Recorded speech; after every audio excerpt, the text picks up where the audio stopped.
अब यहां पर जैसे ये देश हैं, सॉरी ये संगठन है, अब कौन से संगठन का मुख्यालय कहां पर है, ये क्वेश्चन बराबर आपको एक नंबर देके आ जाता है, किसी ना किसी पेपर में ये पूछ लिया जाता है। ठीक है, तो विभिन्न देशों के संगठन, कौन सा संगठन का मुख्यालय कहां पर है। हालांकि मैं आपको ये भी याद कराऊंगा कि किस संगठन की स्थापना कब हुई, दूसरा इस संगठन का में सदस्य देश हैं तो वो कितने हैं। ठीक है, इसका मुख्यालय, इसकी पूरी अभी विस्तार में अपन डिटेल भी पढ़ेंगे। और सबसे पहला काम ये करो, जो चीज पेपर में सबसे ज्यादा पूछी जाती है कि मुख्यालय पूछा जाता है, तो आप मुख्यालय जरूर याद करके चलो। कोई ना कोई सा संगठन का मुख्यालय बराबर पूछता है। अभी जो पेपर हुआ एमपीपीएससी का 2023 में, उसमें भी एक मुख्यालय पूछा गया। ठीक है, उसमें भी एक मुख्यालय पूछा गया। जैसे FAO है, फूड एग्रीकल्चर ऑर्गेनाइजेशन है ये आपका। ठीक है, खाद्य कृषि संगठन जिसका मुख्यालय रोम में है। ठीक है, फूड एग्रीकल्चर ऑर्गेनाइजेशन, रोम जो इटली की कैपिटल है। खाद्य एवं कृषि संगठन FAO, फूड एग्रीकल्चर ऑर्गेनाइजेशन।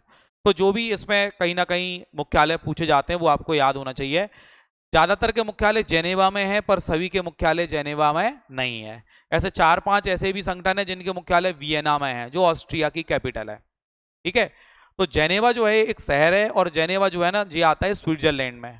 ठीक है, यूरोप महाद्वीप में कंट्री है स्विट्जरलैंड, उसमें आता है जेनेवा। अब देखिए विश्व के प्रमुख संगठन और उनके मुख्यालय। तो यहां पर सबसे पहले हमने दिया है आपको यहाँ पे नाटो। क्या दिया है? नाटो। नाटो में अब 31 कंट्री हो गई हैं। ठीक है, नाटो में कितनी कंट्री हो गई हैं? 31, 31 देश जो हैं वो नाटो में आते हैं। नाटो की स्थापना जो हुई थी 1949 में हुई थी, 1949 में। ठीक है, और नाटो का जो मुख्यालय है वो इंपोर्टेंट है, जो कि ब्रुसेल्स में है। ब्रुसेल्स जो है वो बेल्जियम की कैपिटल है। ठीक है, ब्रुसेल्स जो है वो बेल्जियम की कैपिटल है। तो देखिए यहां पर क्या लिखा हुआ है? नाटो। यहां पर नाटो की फुल फॉर्म भी आपको दी है, नॉर्थ अटलांटिक ट्रीटी ऑर्गेनाइजेशन। बोले नाटो की फुल फॉर्म क्या होती है? नाटो की फुल फॉर्म होती है नॉर्थ अटलांटिक ट्रीटी ऑर्गेनाइजेशन। तो देखिए ये जो है, यानी अटलांटिक ओशियन के नॉर्थ डायरेक्शन में, ठीक है, कुछ कंट्रीज हैं, उनका एक ग्रुप है, उनकी एक संधि संगठन है। ट्रीटी का मतलब देखो संधि होता है। ठीक है, तो संधि संगठन ऑर्गेनाइजेशन यानी कि संगठन होता है। तो ये क्या है? एक ग्रुप है 31 देशों का। अब बोले नाटो का मुख्यालय कहां पर है, तो भैया नाटो का मुख्यालय जो है वो ब्रुसेल्स में है। ये बेल्जियम की कैपिटल है ब्रुसेल्स। ठीक है, अब आप इसको कैसे याद रखोगे वो सिंपल लॉजिक में आपको बता रहा हूं। यहां पर जैसे कोई शब्द लिखा हुआ है नाटो, तो कोई व्यक्ति कोई नाटो होता है, नाटो यानी उसकी हाइट कम होती है। तो आपने देखा होगा सर्कस में काम करने वाले जो जॉकर वगैरह होते थे, ठीक है वो, और ये एक अनुवांशिक बीमारी होती है। ठीक है, कोई व्यक्ति की हाइट कम रह जाती है तो अनुवांशिक बीमारी होती है, और इस बीमारी का नाम होता है अकांड्राप्लासिया। ठीक है, कौन सी बीमारी होती है? अकांड्राप्लासिया। अकांड्राप्लासिया, जिसे हिंदी में बोल देते हैं बाल अस्थि क्षय। ठीक है, बाल अस्थि क्षय। अस्थि मतलब देखो हड्डियां होती हैं, और क्षय का मतलब यह है कि हड्डियों का विकास नहीं हो पाता। कुल मिला के जब विकास नहीं हो पाता तो व्यक्ति की हाइट नहीं बढ़ पाती। तो यहाँ पर बौनापन का मतलब आपने देखा होगा, जरूरत से ज्यादा जो बौने होते हैं उनकी बात चल रही है। तो उनको बीमारी कौन सी होती है? अकांड्राप्लासिया, यानी कि बाल अस्थि क्षय। वो व्यक्ति कैसा हो जाता है? नाटो, नाटो रहता है। तो देखिए नाटो से आपको याद रखना है, और नाटो को कैसे याद रखोगे सुनिए। नाटो को कैसे याद रखोगे आप? यहां पर लिखा है देखिए ब्रुसेल्स। ब्रुसेल्स का मतलब किसी के जो ब्लड सेल्स होते हैं, किसी के जो ब्लड सेल्स होते हैं, बोले उनमें किसी प्रकार की ब्लड सेल्स जो होते हैं, बोले ब्लड सेल्स में किसी प्रकार की प्रॉब्लम आ जाती है, या कोई ऐसी दिक्कत आ जाती है जिसकी वजह से व्यक्ति की हाइट कैसी हो जाती है? छोटी रह जाती है। तो आपको ब्लड सेल्स से याद रखना है ब्रुसेल्स। ब्रुसेल्स यानी ब्लड सेल्स। बोले ये काई की प्रॉब्लम है? ये ब्लड सेल्स की प्रॉब्लम है। और ये बात सही है, ब्लड सेल्स का मतलब जो हमारा जो मतलब बोलते हैं ये एक अनुवांशिकी रोग, अनुवांशिकी रोग यानी ये डीएनए की प्रॉब्लम है। काय की प्रॉब्लम है? ये डीएनए की प्रॉब्लम है। डीएनए क्या होता है? जो माता पिता से उनकी संतान में जो लक्षण पहुंचते हैं वो किसकी वजह से पहुंचते हैं? डीएनए की वजह से। क्योंकि अगर किसी व्यक्ति का डीएनए टेस्ट होता है तो उससे उसके पिता के बारे में जानकारी ली जा सकती है। जैसे आप बोलते हैं ना, जैसे मान लीजिए कोई ऐसे कोई दुर्घटना घट जाती है, अब व्यक्ति पहचान में नहीं आ रहा, अब क्या होगा? तो बोले उसका डीएनए टेस्ट होगा। और डीएनए टेस्ट से उसकी पहचान हो जाती है। यानी उसके त्वचा का एक मामूली सा टुकड़ा भी लेके उसकी जांच करके ये पता कर सकते, मैच किया जाता है, मैच किया जाता है कि अगर किसी व्यक्ति को लग रहा है कि ये है तो मैच करते हैं उसको। तो आपको ये पता होना चाहिए। अब देखो मेन चीज क्या है, जो तो मैंने आपको बता दिया। मेन चीज है अपन को शब्द याद रखना है, नाटो। कोई व्यक्ति नाटो होता है, क्यों नाटो होता है? बोले उसके ब्लड सेल्स की वजह से नाटो होता है, बस इतना याद कर लिए। जबकि ब्लड सेल्स का कोई वो नहीं है, डीएनए अलग चीज होती है, डीएनए अलग है, वो कोशिका के अंदर है, लेकिन मैं बताऊंगा आगे जाके, बायोलॉजी पढ़ाऊंगा जब। तो आपको अभी याद क्या करना है? बुरे सेल्स याद रखना है, ठीक है। बोले कुछ सेल्स बुरे होते हैं जिसकी वजह से व्यक्ति कैसा हो जाता है? नाटो। सेल्स यानी कोशिका, सेल यानी क्या होती है? कोशिका। तो कुछ ब्लड सेल्स यानी कुछ बुरे सेल्स होते हैं जिसकी वजह से व्यक्ति नाटो रहता है, ठीक है। रेड क्रॉस का मुख्यालय कहां पर है भैया? जेनेवा।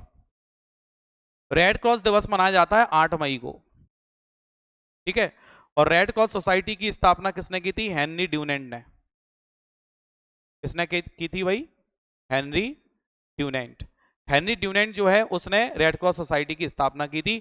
और रेड क्रॉस सोसाइटी आपको मालूम है, जो भी आपको हॉस्पिटल में रेड का साइन मिलता है, एम्बुलेंस वगैरह पर कहीं भी, ये जो रेड का साइन है ना, ये रेड क्रॉस ही है। और ये रेड क्रॉस का ही सिंबल है, डॉक्टर्स का सिंबल नहीं है ये।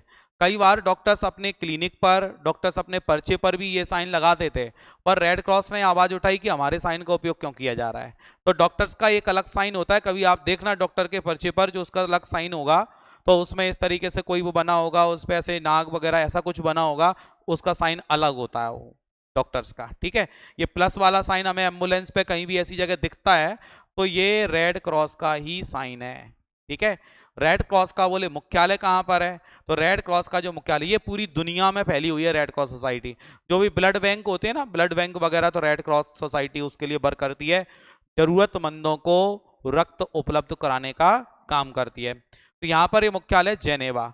तो जेनेवा का मतलब जिनकी जान दांव पर है, जिनकी जान जा सकती है रक्त की कमी से, उनके लिए रेड क्रॉस सोसाइटी क्या करती है? ब्लड उपलब्ध करा देती है। जेनेवा का मतलब अगर किसी की जान खतरे में है तो उसके लिए रेड क्रॉस सोसाइटी ब्लड उपलब्ध कराती है ब्लड बैंक से। तो देखो यहाँ पर एक जगह का नाम लिखा है जेनेवा, पर ये जो जेनेवा है ये आता है स्विट्जरलैंड के अंदर, ठीक है, स्विट्जरलैंड कंट्री में आता है। तो यहाँ जैसे जेनेवा लगा है ना, तो भाई जेनेवा का मतलब आप उसको इतना याद रखोगे जेनेवा को, कि किसी की जान बचाने के लिए रेड क्रॉस काम करती है, किसी की भी जान बचा सकती है। या हम ऐसे भी कर सकते हैं कि कोई पर्यटक क्षेत्र है और उस पर्यटक क्षेत्र में यहाँ पर लोगों की बहुत ज्यादा क्या है, जान गई है, कि वो बहुत ऊंचाई पर है और यहाँ से लोग गिर जाते हैं, यहाँ पर बाउंड्री वॉल नहीं है, तो उन्होंने क्या किया, यहाँ पर एक रेड क्रॉस लगा दिया है कि यहाँ पर जाना बिल्कुल सख्त मना है, ठीक है। क्यों? क्योंकि यहाँ पर कुछ लोगों की जान चलेगी। तो आपको दो तरह के मैंने लॉजिक बता दिए, जो लॉजिक आपको सही दिमाग में बैठ जाए उससे याद कर लेना कि भैया ये जेनेवा जो है इसका मुख्यालय किसका? रेड क्रॉस का। अब देखिए यहां पर लिखा हुआ है सार्क। क्या लिखा हुआ है? शार्क। इसको सार्क दक्षिण बोल देते हैं, सार्क दक्षिण बोल देते हैं। और इसमें 8 सदस्य देश हैं। कितने सदस्य देश हैं इसमें? 8 सदस्य देश हैं। भारत भी हमारा सार्क में शामिल है, ये हमें पता होना चाहिए, ठीक है। साउथ एशियन कंट्री जो हैं, ठीक है, साउथ एशियन यानी कि एशिया महाद्वीप के साउथ में जो कंट्री है उसमें 8 देशों का ये ग्रुप है। कितने देशों का ग्रुप है? 8 देशों का ये ग्रुप है। और इस ग्रुप के अंदर चाइना और म्यांमार शामिल नहीं है, ठीक है। इस ग्रुप में चीन शामिल नहीं है और म्यांमार शामिल नहीं है। क्योंकि जब आप एशियन मैप देखोगे तो तुम्हें चीन भी देखेगा, म्यांमार भी देखोगे, तुम सोचोगे ये तो नहीं है, ठीक है। मैं ये पूरे 8 कंट्री भी आपको बता देता हूं, 8 कंट्री बता देता हूं जो इस सार्क में आती हैं, ठीक है, सार्क दक्षिण। देखिए भारत का बॉर्डर जिन देशों से मिला है पहले तो वो उठाइए। जैसे भारत का बॉर्डर पाकिस्तान से लगा हुआ है, तो भैया पाकिस्तान इसमें है। भारत का बॉर्डर उधर अफगानिस्तान, ठीक है, अफगानिस्तान हो गया। अब भारत का बॉर्डर तो चाइना से लगा है, तो चाइना इसमें शामिल नहीं है। भारत का बॉर्डर नेपाल से लगा है, भारत का बॉर्डर भूटान से लगा है, लगा है कि नहीं लगा? अब 1 2 3 4 स्वयं भारत हो गया, ठीक है, स्वयं भारत हो गया। अब यहां पर उन्होंने क्या किया, कि दो देश शामिल नहीं है, जबकि दो देशों की सीमा भारत से लगी हुई है। किसकी सीमा लगी है? चीन की लगी हुई है। और किसकी लगी है? म्यांमार की लगी है। क्योंकि भारत की सीमा कितने देशों से लगी है? 7 देशों से लगी है। तो दो देश तो ये हट गए, तो दो देश लेके आओ जिनका बॉर्डर भारत से नहीं लगा लेकिन भारत के करीबी है। तो वो है श्रीलंका, ठीक है, दक्षिण में आ जाओ आप, और इधर श्रीलंका के लेफ्ट साइड में आ जाएगा तुम्हारा मालदीव। देखिए 1 2 3 4 5 6 7, ठीक है। पाकिस्तान हो गया, अफगानिस्तान हो गया, नेपाल हो गया, भूटान हो गया, भारत हो गया, श्रीलंका, मालदीव। एक कौन सी कंट्री छूट गई इसमें? बांग्लादेश, राइट, ये हो गया, क्योंकि बांग्लादेश से भी तो लगा है ना बॉर्डर हमारा। ये हो गए 8 देश। मतलब हम अगर क्वेश्चन ये पूछ लेता है कि कौन सा देश इसमें शामिल है और कौन सा देश इसमें शामिल नहीं है, तो भी आप बता सकते हो। दूसरा, जिस संगठन के अंदर हमारा भारत शामिल है वो तो अपन को बराबर याद होना चाहिए। अच्छा, हमने ये 8 देश, एक चीज याद होने से हमें दूसरी चीज याद होती है। हमें ये पता है कि भारत की सीमा कौन कौन से देशों से लगी हुई है। जब वो हमें याद है तो हमने क्या ध्यान रखा है कि 5 देश तो वही हो जाएंगे जिनकी सीमा लगी हुई है, 2 देश हट जाएंगे, हमने ये याद कर रखा है। तो चीन को मार मार के भगा दिया। चीन को क्या किया? बोले चीन को मार मार के भगा दिया। तो चीन को मार के भगा दिया तो हमें याद आ जाता है कि चाइना और म्यांमार इसमें शामिल नहीं है। और साउथ वाले पोर्शन में आ जाते हैं हम, और साउथ वाले पोर्शन में हमें बिल्कुल भारत के बिल्कुल नीचे देखेंगे श्रीलंका, श्रीलंका के लेफ्ट में देखेंगे मालदीव। वो दोनों को उठा लिया, 2 को भगा दिया, 2 को शामिल कर लिया। उन दोनों का बॉर्डर नहीं लगा भारत से, लेकिन उनको याद रखना है। तो सार्क दक्षिण, अब सार्क का जो मुख्यालय है वो कहां पर है? काठमांडू। और ये काठमांडू जो है वो नेपाल की राजधानी है। अब आप इसको ऐसे भी याद कर सकते हो कि जो सार्क होती है ना, सार्क, सार्क से सार्क मछली होती है, सार्क मछली। बोले सार्क मछली बड़ी खतरनाक होती है। ये शार्क तो शब्द बन गया, इनका एक साउथ एशियन कंट्री का एक ग्रुप है, तो उसका एक संक्षेप में उसको बना दिया सार्क, इसको मिला के बोल रहे हैं अपन सार्क, ठीक है। तो सार्क से सार्क मछली समझ में आती है, और सार्क मछली बहुत खतरनाक होती है, और सार्क मछली किसी को भी क्या कर लेती है? बोले काट लेती है। सार्क तो किसी को भी काट लेती है, सार्क किसी को भी काट लेती है, सबसे खतरनाक होती है सार्क, ठीक है। तो आपने कई बार पिक्चर में या कहीं भी ऐसा देखा होगा कि सार्क मछली किसी पीछे पड़ गई या जो भी, उसके ऊपर भी पिक्चर बनाई गई है। तो काठमांडू में इसका मुख्यालय है शार्क का, ठीक है। अब देखिए WTO यानी कि विश्व व्यापार संगठन, विश्व व्यापार संगठन यानी कि वर्ल्ड ट्रेड ऑर्गेनाइजेशन, ये जो विश्व व्यापार संगठन है, ये जो विश्व व्यापार संगठन है, इसमें लगभग 164 सदस्य देश हैं। कितने? 164 सदस्य देश हैं जो आपस में व्यापार करते हैं। इसका जो मुख्यालय है बोले कहां पर है? जेनेवा में। अब यहां पे लिखा है विश्व व्यापार संगठन। तो विश्व व्यापार को कैसे याद रखेंगे? बोले विश्व में व्यापार करने के लिए जो व्यापारी है ना, वो अपनी जान दांव पे लगा देते हैं, ठीक है। जेनेवा का मतलब अपनी जान दांव पे लगा देते हैं। विश्व में बड़े बड़े व्यापारी हैं। बोले जहाजों से सबसे ज्यादा व्यापार होता है अपने यहाँ, सबसे ज्यादा इंपोर्ट एक्सपोर्ट होता है ना, वो जहाजों के माध्यम से होता है इंटरनेशनल लेवल पर, एक कंट्री से दूसरी कंट्री पर माल पहुंच जाता है, ठीक है। तो कुल मिला के आप ऐसे ही याद कर लीजिए कि जो व्यापारी होते हैं, व्यापार करने के लिए वो अपनी जान दांव पे लगा देते हैं, अपनी जान पे खेल के व्यापार करते हैं।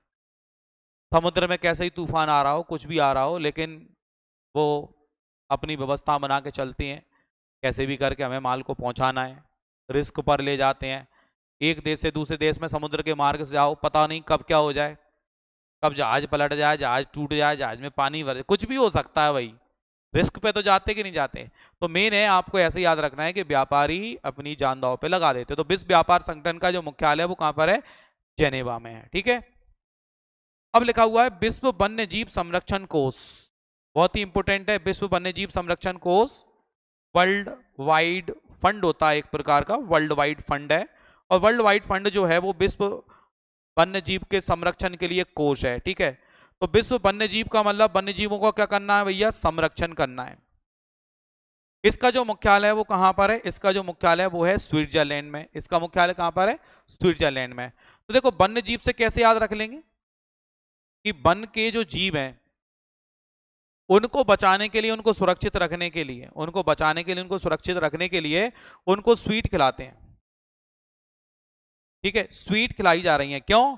बोले जंगल में पेड़ सूख गए हैं, उन्हें खाने के लिए कुछ नहीं मिल रहा, पर कुछ ऐसे समाज सेवी हैं इतने बढ़िया हैं, बोले आज जानवरों को हम मिठाई खिलाएंगे। बढ़िया, बहुत खा लिया उन्होंने, पेड़ पौधे झाड़ियां माड़ियां बहुत खा ली, बोले आज हम उन्हें स्वीट्स खिलाएंगे, तो उनको स्वीट खिला रहे हैं, स्वीट। ठीक है, तो स्वीट जर को अपन को थोड़ा सा याद रखना है, ध्यान रखना है, स्वीडन नहीं है यहाँ पर, क्या है? स्विट्जरलैंड है। तो स्विट्जरलैंड का मतलब कुछ समाज सेवी हैं जो जानवरों को क्या खिला रहे हैं? स्वीट, मिठाई खिला रहे हैं, लो मिठाई खाओ। जानवर भी कह रहे हैं पहली बार मिठाई खाने को मिल रही है। ठीक है, विश्व वन्य जीव संरक्षण कोष का मुख्यालय अगर पूछ लेता है कहां पर है, तो आपका आंसर आना चाहिए स्विट्जरलैंड में। और देखिए गेट है, गेट, गेट का जो मुख्यालय है वो कहां पर है? जेनेवा। गेट का मुख्यालय कहां? जेनेवा। अब गेट से कैसे याद रखोगे कि सोचिए भैया मणिखेरा अटल सागर डैम है, ठीक है, और अटल सागर डैम के क्या हो गए? बोले गेट खुल गए। अब कुछ लोग डैम के नीचे की साइड में बढ़िया पानी में धरे हुए थे मगरमच्छ की तरह, बढ़िया आराम से, इधर गेट खुल गए, और गेट खुलने से क्या हुआ? अचानक से पानी का बहाव तेज हो गया, पानी का बहाव तेज हो गया, वो बह गए, और बह गए तो उनकी जान चली गई। तो वही समाचार पत्र में छप के आ गया कि भैया 2 व्यक्ति डले हुए थे बढ़िया आराम से पानी में, और गेट खुलने से उनकी जान चली गई, यानी कि बन गया क्या? जेनेवा। ठीक है, तो यहाँ गेट का मुख्यालय जो अगर पूछ लेता है कहां पर है, तो जेनेवा में। अमनेस्टी इंटरनेशनल, अमनेस्टी, देखो इनकी सबकी जो डिटेल है वो बाद में, जिन जिनकी भी डिटेल होगी वो अपन डिटेल पढ़ेंगे, क्योंकि अभी अपन फोकस काय पे कर रहे हैं? इनके मुख्यालय पर, कि भैया इनके मुख्यालय अपन को क्लियर याद होना चाहिए। 1 नंबर देके जाएगा तुम्हें पेपर में, पूछ लेगा इसका मुख्यालय कहाँ पे है। ठीक है, तो पहले मुख्यालय पे जाएंगे, फिर डिटेल पे भी जाएंगे। डिटेल में भी हम आपको पढ़ाएंगे, डेट सहित दिया जाएगा कि कौन सी डेट पे कौन सा संगठन स्थापित हुआ। जैसे एक विश्व बौद्धिक संपदा संगठन है, विश्व बौद्धिक संपदा संगठन है World Intellectual Property Organization, WIPO, नाम सुना होगा आपने, WIPO, World Intellectual Property Organization. बोले इसकी स्थापना कब हुई थी? समझ गए? इसकी स्थापना कब हुई थी? इसकी स्थापना हुई 1967 में। और तो और इसमें बोले कब हुई थी, इसकी डेट सहित भी बता देंगे कि 14 जुलाई 1967। ठीक है, तो ये क्या होता है? अब बोले वर्ल्ड इंटेलेक्चुअल प्रॉपर्टी ऑर्गेनाइजेशन के प्रमुख कौन है? उनका नाम है फ्रांसिस गुर्रे, फ्रांसिस गुर्रे, समझ रहे हो? अब क्या है, ऐसे ऐसे नाम आएंगे, ये चीजें आती हैं, तो जब अपन डिटेल में जाते हैं तो उसमें इसका प्रमुख कौन है, इसकी स्थापना कब हुई, इसमें सदस्य देशों की संख्या क्या है, ये सारी चीजें आपकी फिर आगे डिटेल में मिलती हैं। ठीक है, तो अभी अपन काय पे फोकस कर रहे हैं कि भैया इनके हेडक्वार्टर्स याद करो, मुख्यालय याद करो पहले, जो चीज आती है, फिर आगे अपन इसकी डिटेल पे जाएंगे। अब आपने देखा अमनेस्टी इंटरनेशनल, अमनेस्टी इंटरनेशनल का बोले मुख्यालय कहां पर है, तो अमनेस्टी इंटरनेशनल का जो मुख्यालय है वो है लंदन में। कहां पर है? लंदन में। अमनेस्टी का मतलब देखो आपको सिंपल लॉजिक से याद करा देते हैं, अम्मी ने ऐसी टी बनाई, अम्मी ने ऐसी टी बनाई लंदन स्टाइल में, लंदन में जैसे बनती है ऐसी। ठीक है, तो भैया सब लोग तारीफ कर रहे थे, मेहमान बैठे हुए थे, अम्मी ने ऐसी टी बनाई, ऐसी चाय बनाई, सब लोग कह रहे वाह मजा आ गया। अब अम्मी से पूछा, अम्मी तुमने ऐसी टी बनाई कैसे? कैसे क्या? बोले लंदन की स्टाइल में बनाई है। बोले यूट्यूब पे देख देख के बना ली मैंने, यूट्यूब पे मेरे को एक वीडियो मिली थी कि भाई लंदन में कैसे चाय बनाते हैं, बस मैंने वो देख के कॉपी करके पेस्ट कर दिया, काम हो गया। ठीक है, देखिए यहां पर लिखा हुआ है एशियाई विकास bank, ADB, Asian development bank, ये बहुत इंपॉर्टेंट है, एशियन डेवलपमेंट बैंक। इसका जो मुख्यालय है वो कहां पर है? मनीला में। ठीक है, अगर आपसे पूछते हैं एशियाई विकास बैंक का मुख्यालय कहां पर है, तो मनीला। आपसे इसकी स्थापना भी पूछ सकता है, आपसे इसका मुख्यालय भी पूछ सकता है, आपसे इसके सदस्य देशों की संख्या भी पूछ सकता है। तो अगर क्वेश्चन करते हैं एशियाई विकास बैंक के सदस्य देशों की संख्या कितनी है, इसमें कितने सदस्य देश हैं, या आपसे क्वेश्चन करते हैं कि एशियाई विकास बैंक की स्थापना कब हुई। ठीक है, तो जहाँ तक है एशियाई विकास बैंक में सदस्य देशों की संख्या 67 है, और इसकी स्थापना 1966, मतलब 66 67 है। 1966 में इसकी स्थापना हुई, तो 67 में ठीक है, इसकी सदस्य मतलब 1966 में स्थापना हुई तो 67 सदस्य देश हो गए। दूसरा, एशियाई विकास बैंक के जो प्रमुख हैं, ठीक है, मात्सुगु अशाकावा, इतना खतरनाक नाम है देखो, मात्सुगु मात्सुगु अशाकावा। मात्सुगु अशाकावा जो है ना वो एशियाई विकास बैंक की प्रमुख, ठीक है। असाकावा, असाकावा को अपन को थोड़ा सा ध्यान रखना है। इनके अभी प्रमुख भी याद कराऊंगा, मैंने बताया था मुख्यालय याद करना है, एशियाई विकास बैंक, ठीक है। एशियाई विकास बैंक का मतलब देखिए सिंपल लॉजिक है, एसीआई, एसीआई को क्या कह देंगे, एसीआई, एसी आ गई, विकास हो गया बैंक का। बोले बैंक में पहले एसी नहीं लगी थी, अब बैंक में एसी लग गई। सोच लो आप तो कि बैंक में पहले एसी नहीं लगी थी, बैंक में अब एसी लग गई, तो एसी आई है, विकास हो गया बैंक का। अब विकास बैंक बैंक का हो गया है, तो बैंक वाले क्या कह रहे हैं, एक ग्राहक बैठा हुआ है, उससे कह रहे हैं चल जल्दी से मनी ला। देखो बैंक में क्या होता है, बैंक में पैसे को या तो जमा करेगा या फिर निकालेगा, और अगर कोई व्यक्ति पहुंच जाएगा पैसे जमा करने से तो उससे क्या कहेगा, मनीला चल जल्दी से। तो ये जो मनीला है फिलीपींस की राजधानी है, आपको पता है, ठीक है, फिलीपींस एक देश है, उसकी राजधानी है, तो भाई मनीला, ठीक है। उससे क्या कहा जा रहा है, एक व्यक्ति से मनीला, मतलब वो आराम से एसी की हवा खा रहा है, बैंक में बैठ के, सोफा है, सोफे पे बड़ी आराम से टिक के बैठा हुआ है, बड़ी ठंडी हवा ले रहा है। तो वहां का जो गार्ड है वो कह रहा है भैया तुम यहाँ कैसे बैठे हो, तुम्हें पता है अब तो एसी आ गई है, विकास हो गया बैंक का, लेकिन जी आपके लिए बैठने के लिए नहीं है कि आप आराम से बैठ के बड़ी आराम से ठंडी हवा खाते रहो, चल जल्दी से मनीला कितनी जमा करना है, ठीक है। तो एशियाई विकास बैंक का अगर मुख्यालय याद करना है तो आपको मनीला याद करना है, ठीक है। आसियान है, आसियान का मुख्यालय जो है वो कहाँ पर है, जकार्ता। आसियान का मुख्यालय अगर पूछ लेता है कहाँ पर है, तो आसियान का मुख्यालय जो है वो जकार्ता। आपको मालूम है जकार्ता इंडोनेशिया की राजधानी रही है, जकार्ता जो है वो इंडोनेशिया की राजधानी रही है। तो आसियान लिखा हुआ है, आसियान का मुख्यालय कहाँ पर है, Jakarta, association of south east Asian nation, ठीक है। तो देखिए ये आसियान है, इसकी स्थापना हुई थी 1967 में, और इसमें सदस्य देशों की संख्या 10 है, ठीक है, इसमें 10 सदस्य देश हैं। और इस आसियान का जो मुख्यालय बताया मैंने आपको, कहाँ बताया, जकार्ता में, ठीक है। तो देखिए इस आसियान को कैसे याद रखेंगे, आसियान को बोलेंगे एसी ऑन कौन करता है। तो ऑफिस के अंदर क्या होता है कि बॉस के ऑफिस में केबिन में एसी लगी हुई है, पर कोई एम्प्लॉय आता है और बॉस के ऑफिस में घुस के एसी ऑन करके बढ़िया बैठ जाता है। बॉस जब भी आते हैं उनको एसी ऑन मिलती है, तो बॉस पूछते हैं दूसरे एम्प्लॉय से कि ये बताओ भाई तुम में से एसी ऑन कौन करता है, मैं जब भी आता हूँ एसी ऑन मिलती है मेरे को, ठीक है, एसी ऑन कौन करता है। तो एक एम्प्लॉय ने दूसरे एम्प्लॉय की शिकायत कर दी, बोले बॉस जे करता है, जे करता है और जे करता है, ठीक है।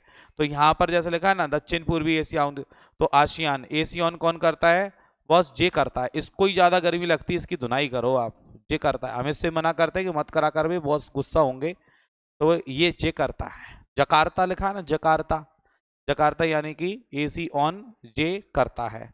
तो आसियान का जो मुख्यालय है वो कहाँ पर है, आसियान का जो मुख्यालय है वो जकार्ता में है, ठीक है, ये आपको याद रखना है। और सदस्य देशों की संख्या कितनी बताई मैंने आपको, 10 बताई, 1967 में इसकी स्थापना की गई थी, ठीक है। दक्षिण पूर्वी राष्ट्रों का संघ बोल देते हैं हम। अगर पूछ ले अफ्रीका एकता संगठन का मुख्यालय बताइए कहाँ पर है, तो अफ्रीका एकता संगठन का मुख्यालय अदिस अबाबा में। और आपको ये भी मालूम होगा कि इथोपिया की कैपिटल है अदिस अबाबा, इथोपिया की कैपिटल है अदिस अबाबा। और ये जो अदिस अबाबा है ये अफ्रीका महाद्वीप का ही एक देश है, ठीक है। तो यहाँ पर लिखा हुआ है अफ्रीका एकता संगठन, तो यानी कि अफ्रीकन यूनियन ऑर्गेनाइजेशन है, अफ्रीका देशों का एक संगठन है। इसका जो मुख्यालय बनाया गया है वो कहाँ पे बनाया गया है, अदिस अबाबा में बनाया, ठीक है। देखिए अदिस अबाबा लिखा हुआ है, अबाबा, तो अबाबा का मतलब एक बाबा है, एक बाबा है, एक साधु बाबा है। और साधु बाबा को ना खाने की टेंशन, ना आने की टेंशन, ना जाने की टेंशन, ठीक है। तो साधु बाबा को हर कोई चीज मिलता है हमेशा क्या, फ्री का, ठीक है। कैसा मिलता है उनको, हमेशा फ्री का। तो साधु बाबा मंदिर पे साधना करते हैं तो कोई ना कोई व्यक्ति उनके लिए कोई ना कोई चीज दे जाता है, खाने पीने की चीज दे जाता है उनको, और कैसा दे जाता है भाई, फ्री का दे जाता है। तो फ्री का से अपन को याद आ जाएगा क्या, अफ्रीका। ठीक है, तो अदिस अबाबा का मतलब एक बाबा है और उस बाबा को हमेशा कोई ना कोई खाने पीने की चीज दे जाता है, क्या, फ्री का। अफ्रीका एकता संगठन है और अफ्रीका एकता संगठन का जो मुख्यालय है वो कहां पर है, अदिस अबाबा में। अभी मैंने आपको बताया एशियाई विकास बैंक, एशियाई विकास हो गया बैंक का, चल जल्दी से मनीला। इसमें अफ्रीका एकता संघ एशियान है, आशियान है, आशियान यानी एशियन कौन करता है, तो बोले एशियन जे करता है। आप अपने शब्दों में याद कर लो तो बड़े आसानी से याद हो जाएगा, पेपर में आने वाली चीजें हैं। नहीं पढ़ा होगा तो तुम आंसर नहीं दे पाओगे, जो ध्यान रखना। कभी कोई जेनेवा लगा देगा, कोई बियना लगा देगा, कुछ भी तुक्का, तुक्के में क्वेश्चन सही नहीं होते, पढ़ा होना जरूरी होता है। अब आपका यहाँ पे आ गया देखो, संयुक्त राष्ट्र पर्यावरण कार्यक्रम, UNEP, United Nation Environment Programme. तो यूएनईपी है, यानी कि संयुक्त राष्ट्र पर्यावरण कार्यक्रम। संयुक्त राष्ट्र पर्यावरण कार्यक्रम है और इसका मुख्यालय है नैरोबी में। ये नैरोबी जो है वो केन्या की कैपिटल है, केन्या की कैपिटल है क्या, नैरोबी। तो एक कन्या थी, उसका नाम क्या था, रूबी नाम था। ठीक है, नैरोबी, नैरोबी लिखा हुआ है, इस नैरोबी को हम रूबी से याद करेंगे। ये कोई रूबी नाम की लड़की है और उसने संयुक्त राष्ट्र में, ठीक है, उसने संयुक्त राष्ट्र के पर्यावरण के कार्यक्रम में अपनी प्रस्तुति दी थी। नैरोबी का मतलब रूबी ने संयुक्त राष्ट्र के पर्यावरण के कार्यक्रम में अपनी प्रस्तुति दे दी, यानी कि अपने बहुत अच्छे से उस चीज को प्रमोट किया। किसने, रूबी ने। तो नैरोबी अपन को याद रखना है कि ये जो नैरोबी है ये केन्या की राजधानी है, नैरोबी। ठीक है, संयुक्त राष्ट्र पर्यावरण कार्यक्रम, और संयुक्त राष्ट्र पर्यावरण कार्यक्रम का जो मुख्यालय है वो कहाँ पर है, नैरोबी में। तो आपको बस केवल इतना याद रखना है कि सोचिए संयुक्त राष्ट्र में कोई कार्यक्रम हुआ था, पर्यावरण का कार्यक्रम था, जिसमें सबको अपनी अपनी स्पीच देनी थी, और उसमें एक रूबी नाम की लड़की थी, उसने पर्यावरण के लिए बहुत अच्छी अपनी प्रस्तुति दे दी, स्पीच दे दी, लोगों को जागरूक किया कि सभी लोग पर्यावरण की कैसे भी करके उसकी सुरक्षा करें, पर्यावरण को बचाने का प्रयास करें। ठीक है, इंटरपोल है, इंटरपोल का मुख्यालय पूछ लेता है कहां पर है। ये इंटरपोल यानी इंटरनेशनल पुलिस हो गई। इंटरपोल इंटरनेशनल पुलिस है, यानी कि जब दो देशों के मध्य या दो से अधिक देशों के मध्य कोई क्राइम होता है बड़े स्तर पर, तो एक देश से दूसरे देश में भी उसको कहीं ना कहीं खत्म करने का प्रयास किया जाता है। तो एक इंटरनेशनल पुलिस ही होती है इंटरपोल, कभी सर्च करके देखना इंटरपोल को। ठीक है, तो इंटरपोल का मुख्यालय कहां पर है, बोले इंटरपोल का मुख्यालय जो है ना पेरिस। देखिए यहां पर अपन कैसे याद रखेंगे कि इंटरपोल का मतलब, देखो एंट्री कर रहे हैं, और एंट्री कर रहे हैं कहां पे कर रहे हैं भैया, एंट्री पुल पे कर रहे हैं। सोचिए कि एक पुल है और उसके ऊपर से नदी का पानी बड़ा ही तेजी से जा रहा है। ठीक है, फिर भी आपने देखा हो कोई ना कोई उसको पार करने की कोशिश करता है, जैसे कि ट्रैक्टर वाले होते हैं। ठीक है, तो एक ट्रैक्टर वाला है और वो इंटर कर रहा है, काय पर, पुल पे इंटर कर रहा है। ठीक है, अच्छा पुल पर इंटर करने पे रिस्क है कि नहीं है, बताओ आप। उस पुल को पार करने पे रिस्क है, क्योंकि ऊपर से पानी बह रहा है और वो बड़ी आराम से उसमें निकलने की कोशिश कर रहा है। मान लो पुल से नीचे गिर गया तो जितने लोग ट्रैक्टर में बैठे हैं सब लोग मर जाएंगे उसमें तो, लेकिन वो नहीं मानना, उसमें 10-20 लोग बैठे हुए हैं और वो धीरे धीरे करके इंटर कर दी उसने पुल पर, तो सब लोग उसको रोकने की कोशिश कर रहे हैं, बोले भैया इस पे इंटर मत कर, इस पे रिस्क है। तो इंटरपोल, इंटरपोल का जो मुख्यालय होगा वो कहाँ पे होगा, पेरिस में। अमेरिकी राज्यों का संगठन है वाशिंगटन डीसी। अब ये कोई अलग नाम तो है नहीं, अमेरिका यूएसए की कैपिटल है वाशिंगटन डीसी। तो अगर ऐसा क्वेश्चन बनता है कि अमेरिकी राष्ट्रों का संघ बता दीजिए, तो अमेरिकी राज्यों का संगठन मतलब जो अमेरिका के अंदर जो राज्य हैं उनका संगठन है, तो उनका संगठन होगा तो उसको क्या कहा जाएगा, उसको कहा जाएगा वाशिंगटन डीसी, यानी अमेरिकी राज्यों का संगठन जो है वो वाशिंगटन डीसी में है। ठीक है, अब देखिए अरब लीग का मुख्यालय पूछ लेता है कहां पर है, तो अरब लीग का मुख्यालय जो है काहिरा। कुछ नहीं करना, बस ऐसे याद रख लेना, एक अरब का हीरा। ठीक है, एक अरब का हीरा। ठीक है, एक अरब का हीरा। तो इसमें जैसे मान लीजिए आपको पता है कि अफ्रीका में दुनिया का सबसे बड़ा, अफ्रीका में दुनिया का सबसे बड़ा हीरा ठीक है, कुलीनान पढ़ा था ना, तो कुलीनान हीरा है। तो सोच लीजिए उस हीरे की कीमत कितनी है, बोले वो तो 1 अरब का हीरा। अरब लीग यानी अरेबियन कंट्री है, अरेबियन कंट्रियों की एक यूनिटी है। संयुक्त अरब अमीरात है, सऊदी अरब है, ईरान है, इराक है। तो इन कंट्रीज का क्या है, ग्रुप है। उस ग्रुप को कहते हैं अरब लीग। और अरब लीग का जो मुख्यालय है वो कहाँ पर है, काहिरा में। बोले अफ्रीका के अंदर सबसे बड़ा हीरा है और वो 1 अरब का हीरा है। कितने का, 1 अरब का हीरा। तो अरब लीग का मुख्यालय काहिरा आपको याद रखना है। देखिए कम कौन, परस्पर आर्थिक सहायता परिषद। परस्पर आर्थिक सहायता परिषद का मुख्यालय कहां पर है, मॉस्को में। ठीक है, परस्पर आर्थिक सहायता परिषद, परस्पर आर्थिक सहायता परिषद मॉस्को। तो भाई देखिए, बड़ा भाई और छोटा भाई बैठे हैं साथ में, और बड़ा भाई छोटे भाई से कुछ पैसे उधार मांग रहा है। अरे यार मेरे पे पैसे नहीं, मेरा काम चला दे थोड़ा सा। अब छोटा भाई ज्यादा नक्शे से दिखा रहा है, छोटा भाई बढ़िया बोलता है मैं तो नहीं दूंगा, बल्कि अपना पर्स और निकाल के, पर्स में से नोट निकाल के बढ़िया हवा कर रहा है, नहीं मैं तो नहीं दूंगा, मैं तो नहीं दूंगा। अब बड़े को और गुस्सा आ गई कि एक तो पैसे नहीं दे रहा, ऊपर से नोटों की हवा भी कर रहा है। तो उसने पकड़ के मुंडी, बालों को पकड़ के, यस मैंने तुझको कितनी बार बोला है कि आर्थिक सहायता कर, भाई की सहायता कर, है तेरे को जरूरत होती तो मैं देता हूँ, आज नक्शे बता रहा है। मास्को मस्कू तेरा गला मस्कू क्या, नहीं मस्कू बता, दे रहा है कि नहीं दे रहा। मस्को यानी मस्कू तेरा गला मस्कू क्या अभी। तो बोला नहीं भैया छोड़ दो यार, अरे नहीं तू बता, है ना, परस्पर आर्थिक सहायता। मतलब परस्पर तू अपने पर्स पे इतना ज्यादा वो बता रहा है, घमंड है कि मेरी आर्थिक सहायता नहीं कर रहा है। मैं बड़ी अच्छे से कह रहा हूँ भैया मेरी मदद कर दे, लेकिन तू कह रहा नहीं मैं नहीं दूंगा। ठीक है, मस्कू अभी गला मस्कू, बोले नहीं नहीं नहीं मैं दे रहा हूँ, कुछ ले जाओ, चलो कुछ ले जाओ। तो भैया उसको जबरदस्ती, समझ गए। तो परस्पर आर्थिक सहायता परिषद है, और परस्पर आर्थिक सहायता का मतलब बड़ा भाई छोटे भाई से आर्थिक सहायता मांग रहा है और नहीं दे रहा, तो फिर उसने पकड़ लिया उसको, बोला तेरा गला मस्कू क्या, अभी बता तेरे को मस्कू क्या। तो आर्थिक सहायता परिषद मॉस्को, रूस की कैपिटल है Moscow. World council of churches, world council of churches का मुख्यालय जो है वो कहां पर है, जेनेवा में। देखिए यहां पर कुछ संगठन ऐसे हैं, 7-8 ऐसे संगठन हैं जो मतलब रिपीट होते हैं और वो बहुत इंपॉर्टेंट होते हैं। पर कब कौन सा संगठन पूछ ले, जो ज्यादा पॉपुलर ना हो वो भी पूछ ले, ज्यादातर ऐसे क्वेश्चन पूछ लेते हैं, कोई बड़ी बात नहीं है। तो इसलिए अपन को ज्यादातर बुक में जो लिस्ट रहती है अपन पूरी लिस्ट ही निपटा देते हैं कि पूरी लिस्ट कर लो, पूछेगा तो यहीं से ही कोई सा ही पूछ ले भाई।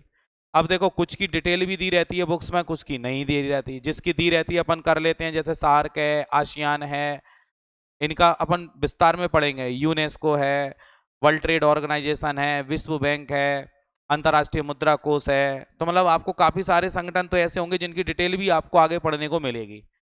मेन है मुख्यालय याद करना कहाँ कौन सा आ रहा है, क्योंकि मोर या स्टडी मोर कंफ्यूजन, नो या स्टडी नो कंफ्यूजन। आप जितने नाम पढ़ोगे कंफ्यूजन क्रिएट होगा अभी तो आपको कि कहाँ पे क्या पढ़ा है। पर मैंने बता दिया ना, कनेक्टिविटी ध्यान रखो, कनेक्टिविटी रखने से आपको कंफ्यूजन नहीं होता है, और 4 ऑप्शन में दिखने से आपको वो चीज अपने आप याद आती है। अब जैसे मैंने यहाँ पे आपको बताया वर्ल्ड काउंसिल ऑफ चर्चेज, अब समझना, वर्ल्ड काउंसिल ऑफ चर्चेज का मतलब वर्ल्ड लेवल पर काउंसलिंग की जा रही है और बहुत ज्यादा चर्चेज हो रही हैं। हालांकि ये चर्चेज इंग्लिश वर्ड है जो और कुछ होगा, लेकिन अपन ने अंग्रेजी की हिंदी बना दी कि बहुत ज्यादा चर्चे हो रहे हैं। काय के चर्चे हो रहे हैं कि कोरोना से कितने लोगों की जान गई है। ठीक है, जेनेवा का मतलब क्या है कि कितने लोगों की जान गई है। तो ऐसा क्या हो रहा है, वर्ल्ड लेवल पर काउंसलिंग की जा रही है, और वर्ल्ड लेवल पर क्या हो रही हैं, चर्चेज हो रही हैं। क्योंकि पहले तो भैया यही चर्चे हो जाती थे कि आज कितने निकले, आज कहाँ पे कितने निकले, आज दिल्ली में कितने निकले, भारत में कितने निकले, यही चर्चेज होती थी कोविड के टाइम पर। तो यहाँ पर लिखा है वर्ल्ड काउंसिल ऑफ चर्चेज। तो वर्ल्ड काउंसिल ऑफ चर्चेज का जो हेडक्वार्टर है, जो मुख्यालय है, वो कहाँ पर है, जेनेवा में। यानी वर्ल्ड लेवल पर काउंसिल की जाती थी, उसकी चर्चा होती थी, लोगों की जान गई इसके बारे में बात की जाती थी, तो जेनेवा इसका मुख्यालय हो गया। यूरोपीय ऊर्जा आयोग, यूरोपीय ऊर्जा आयोग का मुख्यालय भी कहां पर है, जेनेवा में।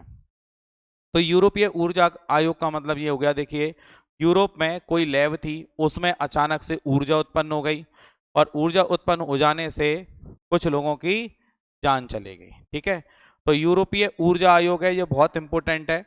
यूरोपीय ऊर्जा आयोग। यूरोपीय ऊर्जा आयोग जो है इसका मुख्यालय कहाँ पर है? जेनेवा में।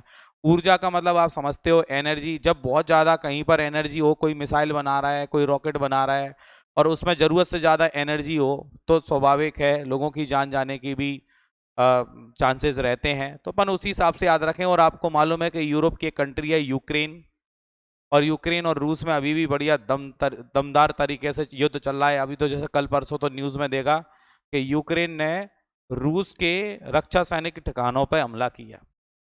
ठीक है, रूस उधर कर रहा है तो यूक्रेन भी कम नहीं है, यूक्रेन को भी इनडायरेक्टली मदद मिल रही है। वो मदद हाईलाइट नहीं हो रही कहाँ से कौन कर रहा है, लेकिन उसमें इतनी हिम्मत आ गई, इतना लंबा युद्ध छिड़ गया ये। इसका मतलब यह है कि इनडायरेक्टली कोई ना कोई उसको हेल्प कर रहा है। वो सामने नहीं आ रहा लेकिन वो हेल्प कर रहा है। तो कल हमने देखा, कल परसों न्यूज़ में, कि भाई यूक्रेन ने रूस के रक्षा ठिकानों पर हमला किया है। ठीक है, तो यहाँ पर ये जो है यूरोपीय ऊर्जा आयोग, ठीक है, जहाँ तक है उर्सुला वंडेर शायद इसका नाम, इसके जो प्रमुख हैं उर्सुला वंडेर, अभी अपन आगे पढ़ेंगे। और ये नाम भी टकराते हैं। जैसे मान लीजिएगा अभी जो भी मीटिंग्स वगैरह होती हैं, आप करंट अफेयर्स में पढ़ लेते हो कौन कौन आया उस मीटिंग में, कौन कौन शामिल हुआ।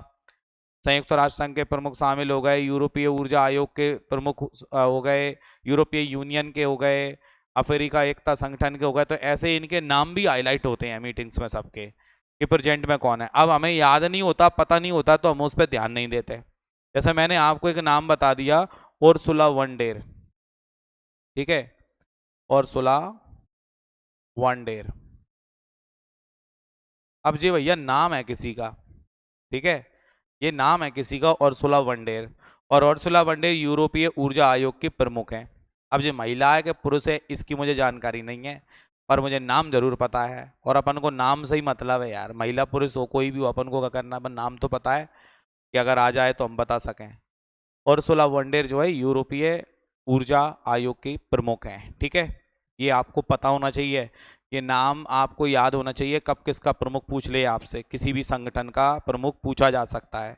जैसे हमारी सबसे बड़ी जो यूनियन है वर्ल्ड लेवल पर, वो यूएनओ है, संयुक्त राष्ट्र संघ। संयुक्त राष्ट्र संघ जो 193 राष्ट्रों का क्या है, संघ है, जिसका मुख्यालय वाशिंगटन डीसी में है। और संयुक्त राष्ट्र संघ के प्रमुख कौन है?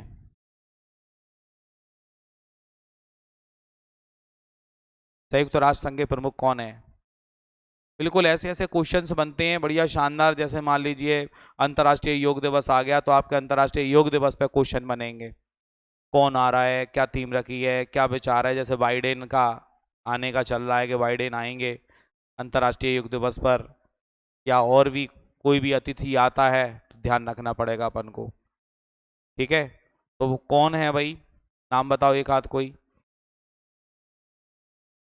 संयुक्त राष्ट्र संघ के प्रमुख। Antonio Guterres. क्या नाम है? Antonio Guterres. और कोई नाम याद आ रहा हो तो बताओ। पुर्तगाल के हैं शायद ये, एंटोनियो गुटेरस। इससे पहले बान की मून थे, एंटोनियो गुटेरस।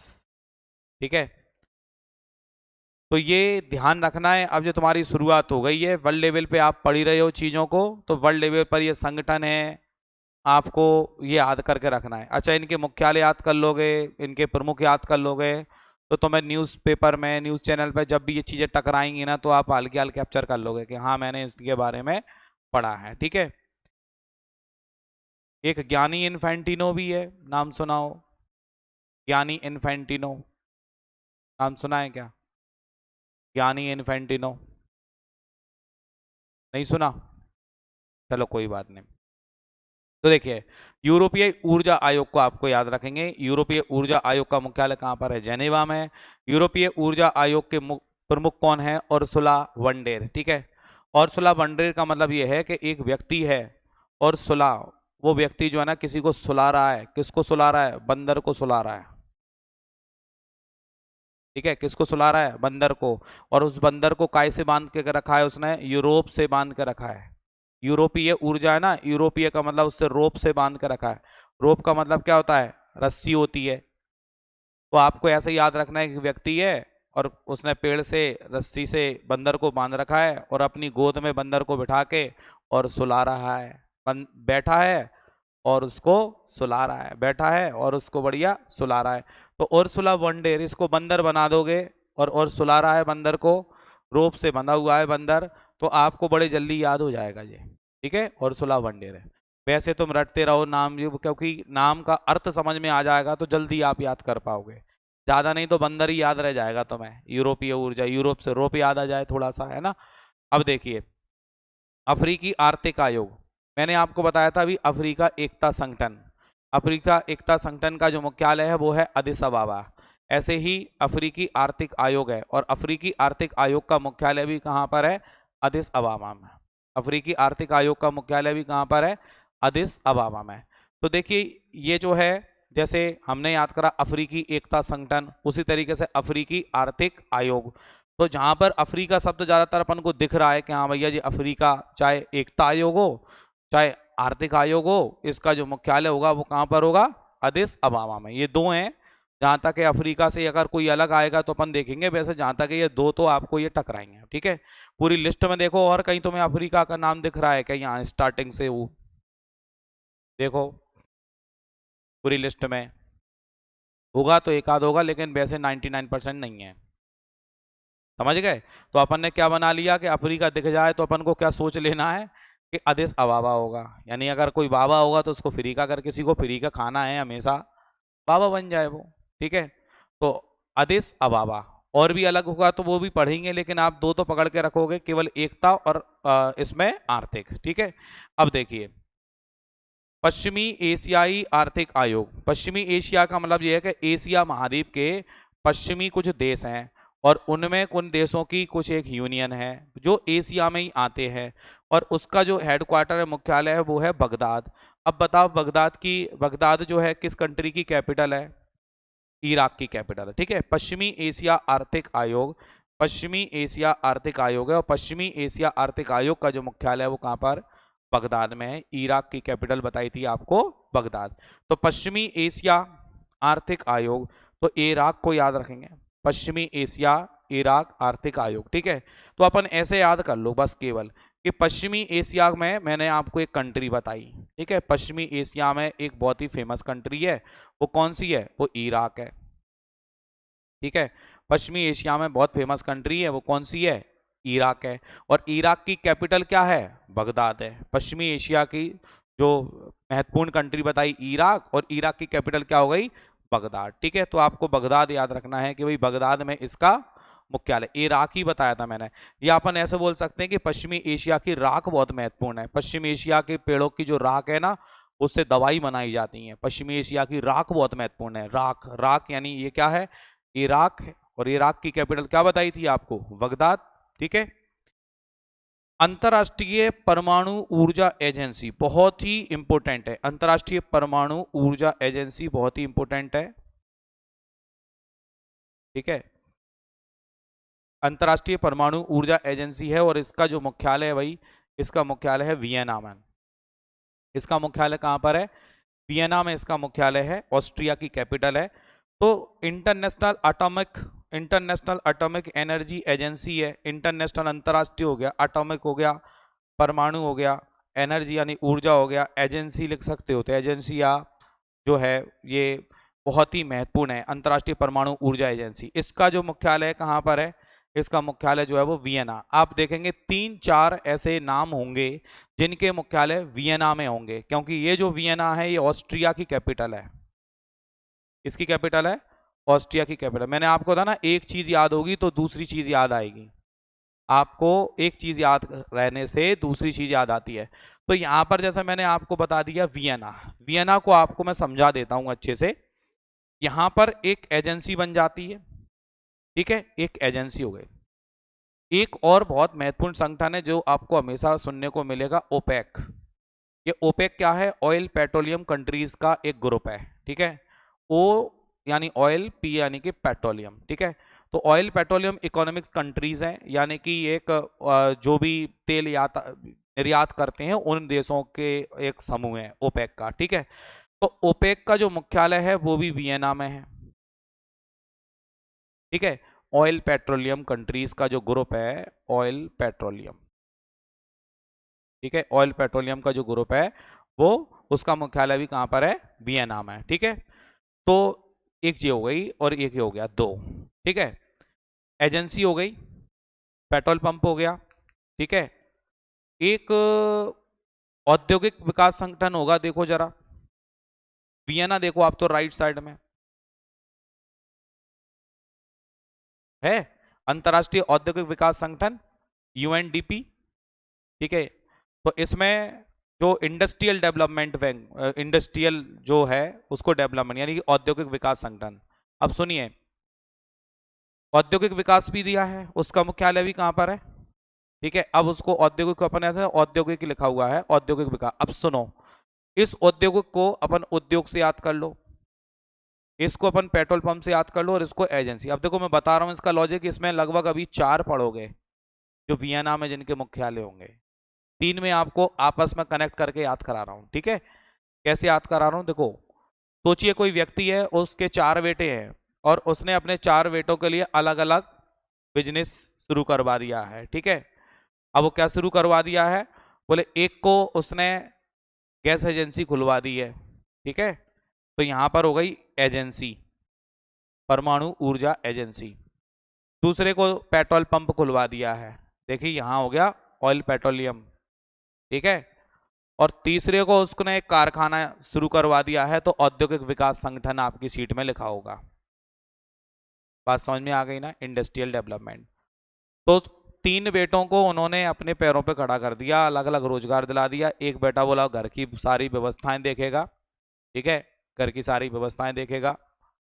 तो ये 4 हो गए। अब इसमें 3 आपको याद हो गए। अब वो क्या कर रहे हैं कि जब उन्होंने अपने सारे बच्चों को सेटल कर दिया है, तो वो अपने घर पर कोई धार्मिक अनुष्ठान कर रहे हैं, बहुत बड़ा अच्छा धार्मिक अनुष्ठान कर रहे हैं।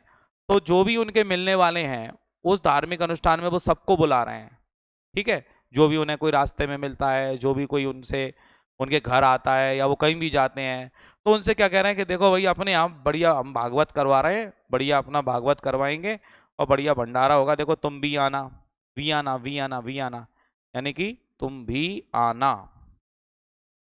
तुम भी आना, तुम भी आना, तुम भी आना। बार बार जो भी मिल रहा है उससे क्या कह रहे हैं, देखो तुम भी आना यार, देखो प्रोग्राम करा रहे हैं, मतलब 1 महीने से पहले से ही वो लोगों को इनवाइट कर रहे हैं कि तुम भी आना, तुम भी आना, तुम भी आना। उनसे भी कह देना तुम भी आना, तुम्हारे रिश्तेदारों को भी बुलाना, ठीक है। वियना, वियना, वियना, तो वियना का मतलब तुम भी आना, बस हमने तुम भी आना बता दिया कि तुम भी आना और अपने घर वालों को भी लाना। बात समझ में आ गई। तो उन्होंने क्या किया, एक तो पेट्रोल पंप खुलवा दिया, दूसरा एजेंसी खुलवा दी, तीसरा एक उद्योग खुलवा दिया। अब ये तीनों को हमने कनेक्ट कर दिया। हमारे दिमाग में केवल इन तीनों को कनेक्ट करने से ही आ रहा है कि हमने वियना को देखा, हमारे दिमाग में 4 नाम आ जाते हैं।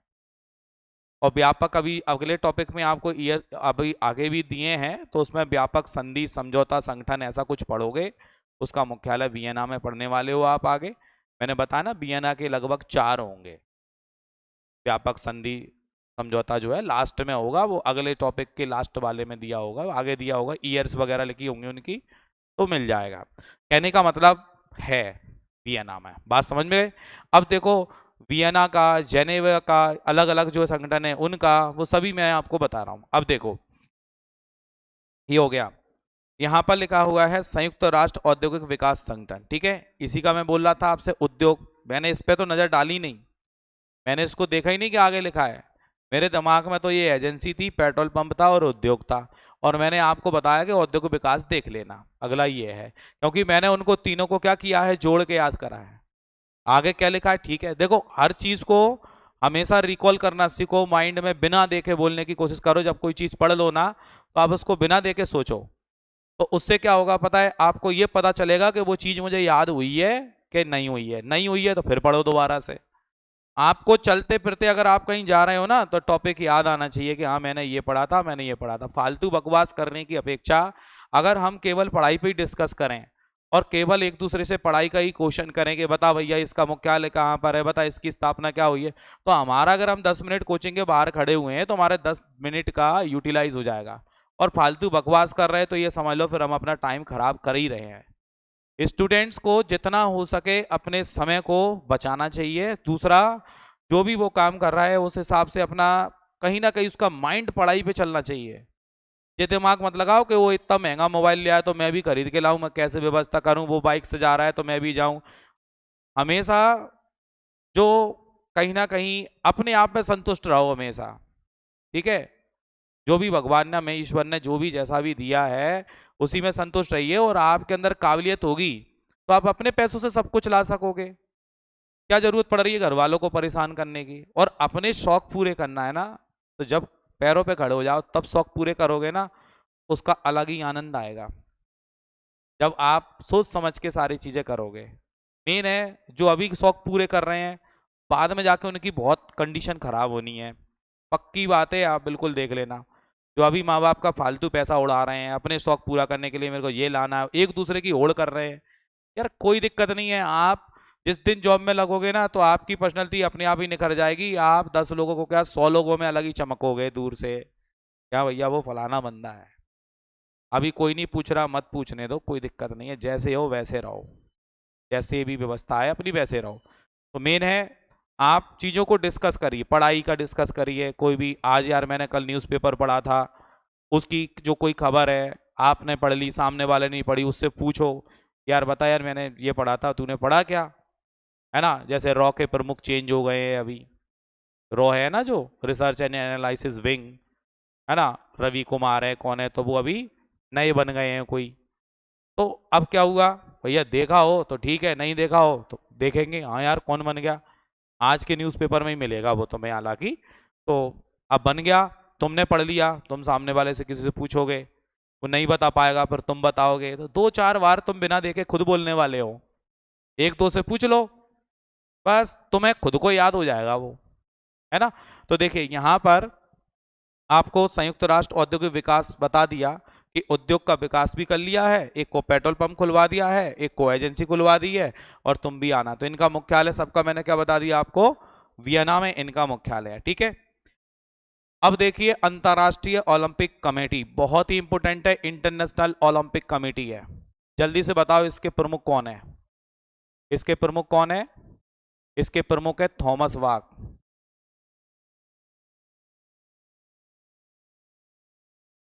ठीक है, ये थॉमस बाक को अपन को याद रखना है, अंतर्राष्ट्रीय ओलंपिक कमेटी है। और आपको मालूम है कि ओलंपिक कमेटी डिसाइड करती है कि कौन से गेम को शामिल करना है, कौन से गेम को हटाना है, कहाँ पर होना है, ये सब ओलंपिक कमेटी डिसाइड करती है। ये लिखा हुआ है यहाँ पर लुसाने, और लुसाने जो आता है वो स्विट्जरलैंड में आता है। ठीक है, लुसाने जो आता है वो स्विट्जरलैंड में आता है, और ये लुसाने लिखा हुआ है, इस लुसाने को हम बोल देंगे सियाने। ठीक है, इसको क्या बोल देंगे, लुसाने। लुसाने का मतलब ज्यादा ही सियाने हैं, बोले ओलंपिक कमेटी के जो भी मेंबर्स बैठे हुए हैं विदेशी, वो ज्यादा ही सियाने हैं, कुछ ज्यादा ही सियाने हैं। बोले क्यों, बोले यार हमारे यहाँ हिंदुस्तान में एक से एक गेम है, हमारे हिंदुस्तान के अंदर कबड्डी खेला जाता है, हमारे हिंदुस्तान के अंदर मलखम्ब किया जाता है, हमारे हिंदुस्तान के अंदर योगा किया जाता है, पर ओलंपिक कमेटी के इतने सियाने हैं कि हमारे हिंदुस्तान का जो मेन गेम है उनको शामिल नहीं कर रहे, दुनिया भर के उनके चॉइस के हिसाब से किसी भी खेल को शामिल कर लेते हैं वो। हाँ भैया ये खेल शामिल हो गया, ये शामिल हो गया, वो शामिल हो गया। हर बार जब भी ओलंपिक गेम्स कहीं पर भी होंगे तो तुम्हें पढ़ने को मिल जाएगा कि आज ये 3 गेम ये शामिल कर लिए, 4 ये कर लिए, है ना। पर कबड्डी को शामिल पता है क्यों नहीं करते, उन्हें मालूम है भारत कबड्डी में बहुत परफेक्ट है। अब यार जीत जाएगा 2-4-5 गोल्ड मेडल वैसे ही हाथ लग जाएंगे भारत के। तो वो बड़े सियाने हैं, लुसाने सियाने हैं, है कि नहीं है सियाने। अब जैसे मलखम्ब को ले लें, अपन से अच्छा मलखम्ब नहीं कर सकता कोई, नहीं लेंगे, उन्हें मालूम है क्योंकि वो बहुत सियाने हैं। तो अंतर्राष्ट्रीय ओलंपिक कमेटी, अंतर्राष्ट्रीय ओलंपिक कमेटी का जो मुख्यालय है वो कहाँ पर है, लुसाने। आपको याद है लुसाने स्विट्जरलैंड में आता है। अगर बोलते हैं यूरोपीय कॉमन मार्केट, क्या लिखा है, यूरोपीय कॉमन मार्केट, तो सोचिए यूरोप है, यूरोप में एक कॉमन मार्केट है, मतलब एक मार्केट है वो कॉमन है, किस वजह के लिए कॉमन है, बोले यहाँ पर लोगों की जान जाती रहती है, मरते रहते हैं, उसने उसको मार दिया, इसने उसको मार दिया, बोले कोई व्यक्ति अचंबा नहीं करता, अरे मर गए और ठीक है कोई बात नहीं, वो तो कॉमन मार्केट है। क्यों, क्योंकि ये चोर बाजार है, और चोर बाजार में क्या होता है, किसी को भी लेन देन करके कोई भी किसी को निपटा देता है। तो बोले यूरोप के अंदर जो मार्केट है वो कैसी है, कॉमन मार्केट है। कॉमन मार्केट का मतलब नॉर्मली कोई किसी को कब निपटा दे, कोई बड़ी बात नहीं। तो बोले इसमें ज्यादा सोचने की जरूरत नहीं है, होता रहता है, कोई बड़ी बात नहीं है। कॉमन मार्केट है। कैसी मार्केट है? बोले वो तो कॉमन मार्केट है। तो आपको अगर पूछ लेता है यूरोपीय कॉमन मार्केट बताइए कहाँ पर, तो यूरोपीय कॉमन मार्केट का जो मुख्यालय होगा वो कहाँ पर होगा? जेनेवा में, अपन को याद रखना है।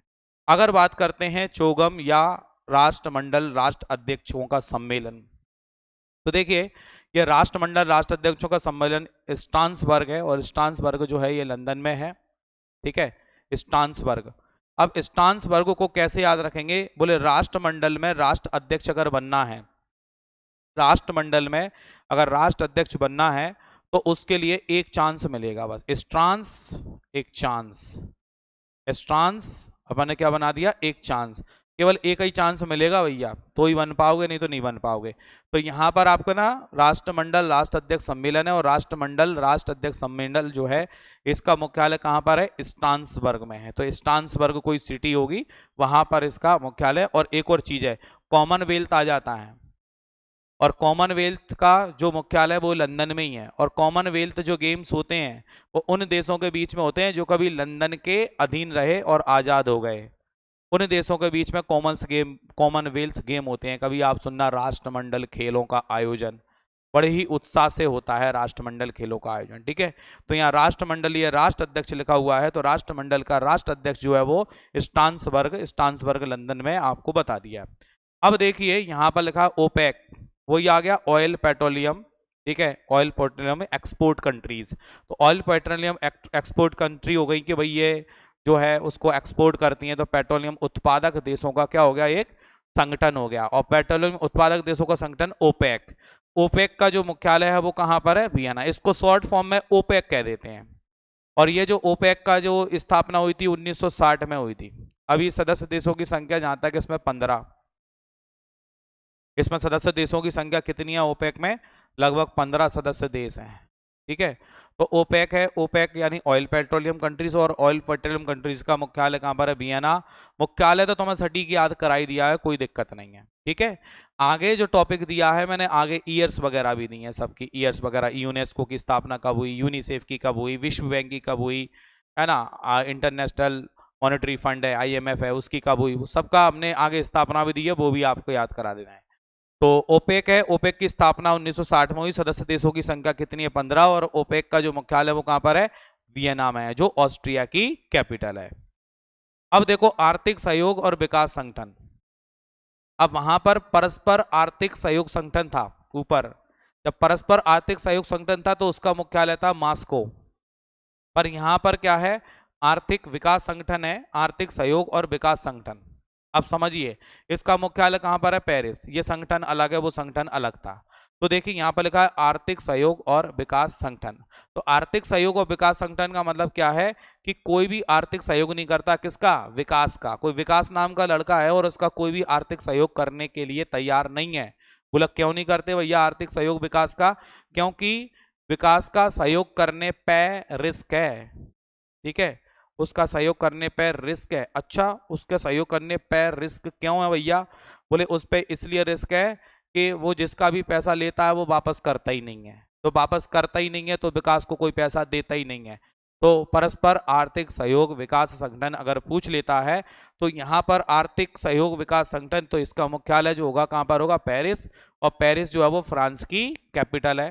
तो पेरिस में इसका मुख्यालय। आपको याद रखना कि कोई भी आर्थिक सहयोग नहीं करता, किसका? विकास का। तो मेन यहाँ पे विकास को पकड़ना है। उधर परस्पर आर्थिक सहयोग को याद रखना है, उधर मुख्यालय हमने मॉस्को पढ़ा है, और इधर हम क्या पढ़ रहे हैं?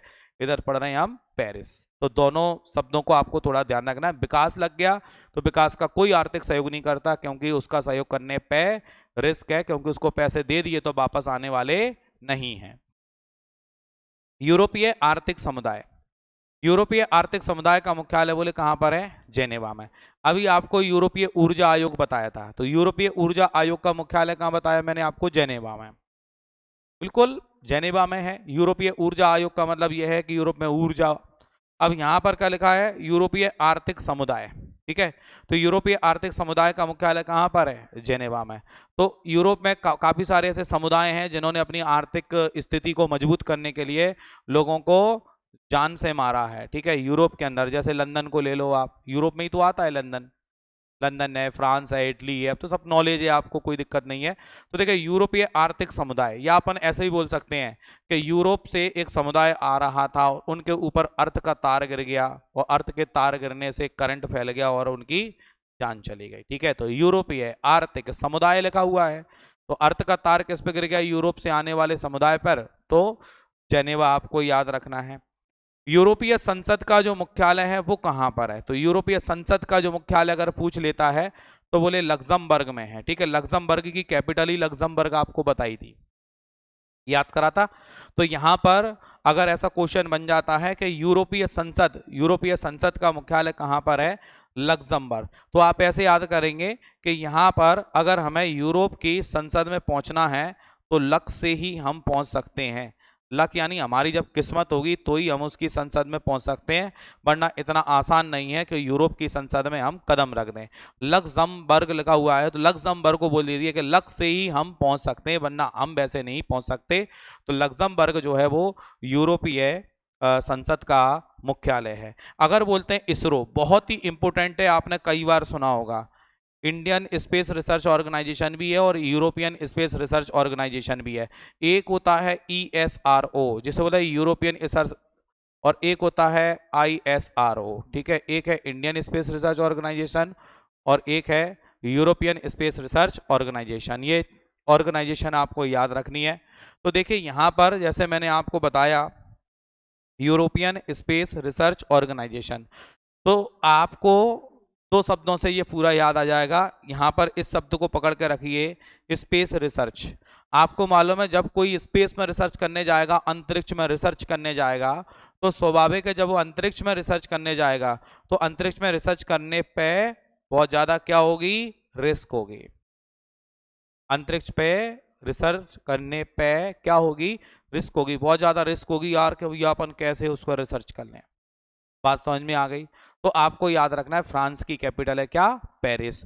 और फ्रांस की कैपिटल पेरिस है तो उसमें अंतरिक्ष में रिसर्च करने पे रिस्क है।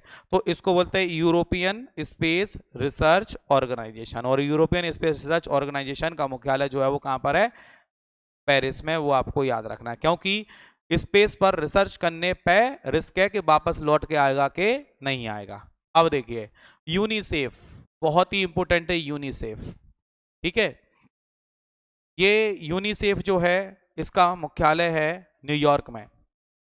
और ये जो यूनिसेफ है एक बाल संरक्षण कोष है, एक प्रकार का चाइल्ड फंड है ये, ठीक है। और यूनिसेफ में क्या होता है कि जो कहीं ना कहीं आपने देखा होगा हॉस्पिटल के अंदर एक चाइल्ड वार्ड होता है, ठीक है, जिसमें बच्चे के जन्म वगैरह लेते हैं, तो एक चाइल्ड वार्ड होता है। तो उनमें सारी मेडिकल सुविधाएं उनको दी जाती हैं, एक से एक जो भी सुविधाएं हो सकती हैं, एक से एक टेक्नोलॉजी जो दी जाती है। तो ये वर्ल्ड लेवल पर ये ऑर्गेनाइजेशन काम करती है, यानी कि स्वास्थ्य संबंधित सुविधाएं प्रदान करना, ठीक है, नई नई टेक्नोलॉजी को हॉस्पिटल को देना। ये किसका काम होता है? यूनिसेफ का काम होता है। और यूनिसेफ विशेषकर ये चाइल्ड संरक्षण के लिए ज्यादा, मतलब चाइल्ड प्रोटेक्शन के लिए सबसे ज्यादा काम करने वाली एक संस्था है जो पूरे वर्ल्ड में काम करती है। जैसे आप अपने शिवपुरी का गवर्नमेंट हॉस्पिटल ही देख लीजिए, अगर इसको इतना डेवलप किया है तो कहीं ना कहीं यहाँ भी यूनिसेफ से भी मदद मिली है। तो यूनिसेफ हर जगह कहीं ना कहीं जो भी आपका कोई भी हॉस्पिटल होता है तो उसमें कहीं ना कहीं आपको यूनिसेफ लिखा भी मिल सकता है कि यार ये यूनिसेफ लिखा हुआ है, इसका मतलब वहां से कहीं ना कोई मदद मिली है यहाँ पर। तो यूनिसेफ का जो मुख्यालय कहाँ पर है? न्यूयॉर्क। अब इसको दूसरे तरीके से याद करेंगे, इसको आप याद रखोगे यू नहीं सेफ, ठीक है, इसको बोल दोगे आप यू नहीं सेफ, ठीक है, इसको बोल दोगे यू नहीं सेफ, ठीक है, यू नहीं सेफ यानी यू नहीं सेफ। तो एक लड़का है और वो कहता है बॉल कराते में, वो बॉल करा रहा है, बैट्समैन अच्छा खेल रहा है, तो वो जो बॉल कराने वाला बॉलर है वो क्या कहता है? यू नहीं सेफ। यू नहीं सेफ का मतलब अब तू सेफ नहीं है, अब तो तू गया बेटा, तू अब आउट है, क्योंकि अब वो कैसी बॉल कराने वाला है? न्यूयॉर्क बॉल कराने वाला है, न्यूयॉर्क, ठीक है। मतलब बड़ी गुस्सा आती थी, जैसे मान लो घर में खेल रहे हैं और सामने वाला आउट ही नहीं हो रहा हो, तो बड़ी गुस्सा हो रहा आती थी कि जो आउट क्यों नहीं हो रहा। तो फिर बेईमानी होती थी, वो बेईमानी होती थी ऐसी कि वो बॉल सीधी उसके पैर में मार दो खींच के, उसमें पड़े तो साइड में हो जाए अपने आप, समझ रहे। और दूसरा जैसे बॉल कराते हो तो उसका एक्शन चेंज कर दो, मतलब कैसे भी करके आउट करना, बस कैसे भी करके जी आउट हो जाए। आउट ना हो तो हाँ हो गया, बेईमानी करने लग जाएंगे, हाँ हो तो गया तू आउट, ऐसा थोड़ी होता है, हो गया। तो अब जो ज्यादा कॉन्फिडेंस से झूठ बोल लेगा वो जीत जाएगा। झूठ बोलने के लिए भी कॉन्फिडेंस चाहिए, तो कॉन्फिडेंस से झूठ बोल रहा है वो तो नहीं तू आउट है, ऐसा थोड़ी होता है बिल्कुल बिल्कुल है। हो गया तो हो गया, अब सामने वाला ढीला पड़ गया, चल तू आ जा। तो न्यूयॉर्क मतलब तरह तरह की बॉल डालेगा, बोले ये वाली फेंको, ये वाली फेंको, ये वाली फेंको, पूरी दम लगा देगा। तो कह रहा अब यूनिसेफ बहुत हो गई, अब तूने परेशान कर लिया। यूनिसेफ का मुख्यालय कहाँ पर है भैया, न्यूयॉर्क में है, ठीक है। अब यहाँ पर ये अभी पढ़ेंगे, इसकी स्थापना 1946 1946 में, ठीक है, 11 दिसंबर, ठीक है 11 दिसंबर 1946 को इसकी स्थापना हुई थी यूनिसेफ की, वो अपन आगे पढ़ेंगे। और इसका जो मुख्यालय है वो न्यूयॉर्क में। यूरोपियन परमाणु ऊर्जा समुदाय है। अब देखिए, वो यूरोपीय ऊर्जा आयोग था और वो आर्थिक समुदाय था, ठीक है। जो आर्थिक समुदाय था उसका मुख्यालय कहाँ पे था, जेनेवा में। यूरोपीय ऊर्जा आयोग था, उसका मुख्यालय कहाँ पर था, यूरोपीय ऊर्जा आयोग का मुख्यालय था जेनेवा में, क्योंकि उसमें एकदम ऊर्जा उत्पन्न हुई तो। और आर्थिक समुदाय था, उस पर भी अर्थ का तार गिर गया तो वो भी जेनेवा में। पर यहाँ पर लिखा है यूरोपियन परमाणु ऊर्जा समुदाय, और यूरोपीय परमाणु ऊर्जा समुदाय जो लिखा हुआ है इसका मुख्यालय अगर अपन देखते हैं तो वो आगा आपका कहां पर होगा, ब्रुसेल्स में होगा। ब्रुसेल्स जो कि बेल्जियम की कैपिटल है, नाटो का भी मुख्यालय यहाँ पर ब्रुसेल्स में है, ठीक है।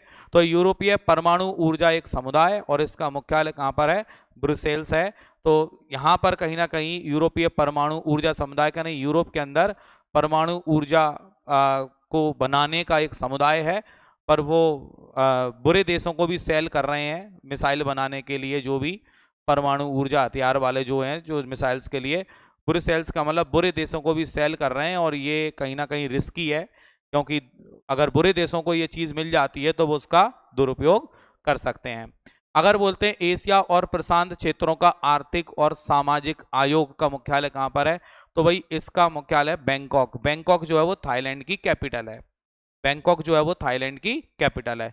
तो यहाँ पर लिखा है एशिया और प्रशांत क्षेत्रों का आर्थिक सामाजिक आयोग। बोले एशिया और प्रशांत क्षेत्र का मतलब एशिया महाद्वीप के देश, और प्रशांत क्षेत्र यानी प्रशांत महासागर वाले में जो भी कंट्रीज आ जाती हैं, जैसे ऑस्ट्रेलिया के राइट साइड में आपको छोटे छोटे आइसलैंड मिल जाते हैं काफी सारे, तो वो सभी जो है आर्थिक या सामाजिक आयोग है। इन सब का जो मुख्यालय है बोले वो कहाँ पर है, बोले इनका मुख्यालय बैंकॉक में है, ठीक है। तो अपन ऐसे कहेंगे कि एशिया के देशों का या प्रशांत क्षेत्रों के देशों का जो पैसा है वो काय में जमा होता है, बैंकों में जमा होता है। काय में जमा होता है, बैंकों में, चाहे वो एशिया के कंट्री हो चाहे वो प्रशांत क्षेत्र की कंट्री हो। प्रशांत क्षेत्र में पैसिफिक ओशियन के आसपास यानी प्रशांत महासागर के आसपास की जगह, तो वो क्या करते हैं, उनका अपना पैसा काय में जमा करते हैं, बैंकों में जमा करते हैं, ठीक है भाई।